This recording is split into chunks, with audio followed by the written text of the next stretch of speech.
been a lot of foreign policy talk in the news lately, and we're seeing Israel, Russia, Syria, Turkey, Iran, even Iraq, our former ally, all go against Barack Obama. But there's one bombshell that happened recently that the Western establishment and the Western mainstream media are completely ignoring, that give you a full perspective on exactly how treacherous, disastrous, and nasty Barack Obama's presidency and foreign policy really was. And this was uttered by the president of Turkey when he said publicly on the world stage, in the beginning, the coalition said that they were going to fight ISIS. They were even accusing us of supporting ISIS. Now they have all disappeared. On the contrary, they are supporting terrorist YPG PYD, including ISIS. It's very clear. We have confirmed evidence with pictures, photos, and videos. this is huge news because, as we know, the Turkish government was caught buying oil from ISIS. The Turkish government was caught supporting ISIS as well. And now, because of Obama's disastrous foreign policy, they're saying that's it. We're letting the cat out of the bag.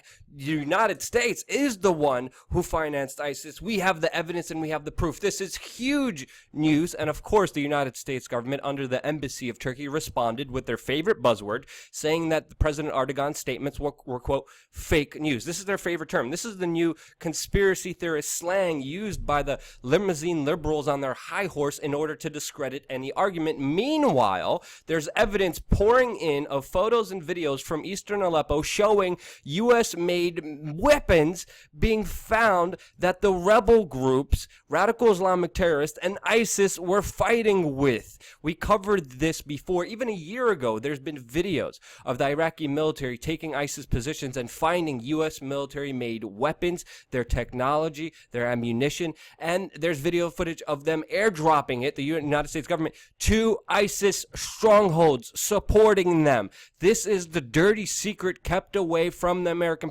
people. And I have to ask, because again, this is what the taxes, your taxes in America are going towards.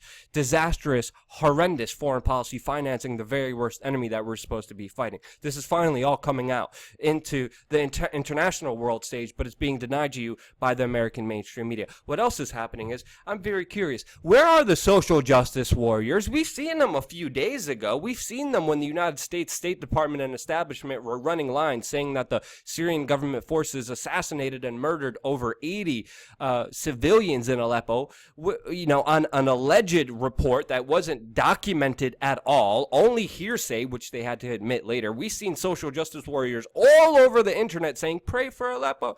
Oh my God, what's happening in Aleppo? And now the Russians and Syrian government forces are finding mass graves of tortured individuals, huge mass graves inside of Aleppo done by the rebel groups that were financed by your own tax dollars. Where are the social justice warriors saying pray for the people who are tortured in mass graves? Now, they're nowhere. They're just totally ignoring it.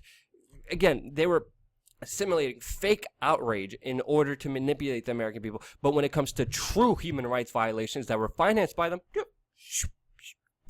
don't talk about that. And as this is happening, even the Chicago Tribune listed how Barack Obama's foreign policy is disastrous. With this happening, the Turkish President Erdogan is coming out and is saying, I cannot wait for Donald Trump to be president so we could actually defeat ISIS. As this is happening, Russia, Iran, and Turkey are coming together, sitting down at the table, and they have negotiated a ceasefire. They told the United States to stay the hell away, that they won't be a part of these negotiations, of these ceasefires, of these talks. They don't want him involved at all. They said when Donald Trump comes into office, he's more than welcome to join us to negotiate the future of Syria. But right now, Barack Obama has been utterly shunned by the international community that is pointing the finger at him, saying, you financed ISIS. You are responsible for this. Now, there is supposed to be a ceasefire that was negotiated by these three countries that is supposed to take place in just a few moments, and I am not hopeful for that ceasefire because Syria is an utter mess. There was other ceasefires before that have utterly failed.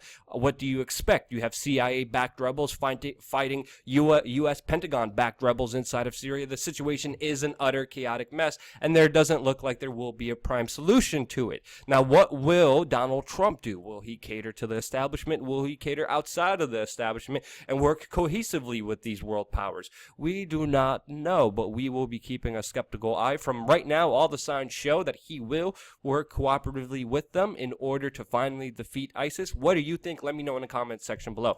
And again, they're going to try to label this news channel as fake news. That's what they did. That's what they have been doing. That's why we've been under attack. That's why we lost our YouTube revenue. That's why our ad networks are saying we're going to pull away from you and cut away your revenue. And they already cut away a lot of our revenue because of these labels.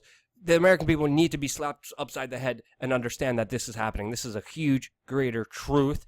And the mainstream media, they're the ones running fake news. Glenn Greenwald even came out with an article recently talking about his former employee, The Guardian, that ran an interview with Julian Assange that went viral, but was completely fake. These are the auditors, the manifestors of fake news. Mainstream media created yellow journalism for a very reason. They are beholden to advertisers. They are a money-driven business. They are not a news business. We here at We Are Change care and have compassion and give a damn about the greater truths in this world, and that's why we invest our time and energy into this, and we're only able to do that and be beholden to you because you finance us on patreon.com/wearechange. Your contributions, your donations, your investment in the future of free speech and independent media mean the world to us. Thank you from the bottom of my heart for the people who do that. Subscribe, click that bell button. We're going to have more hard-breaking, in-your-face geopolitical news here on youtube.com/wearechange.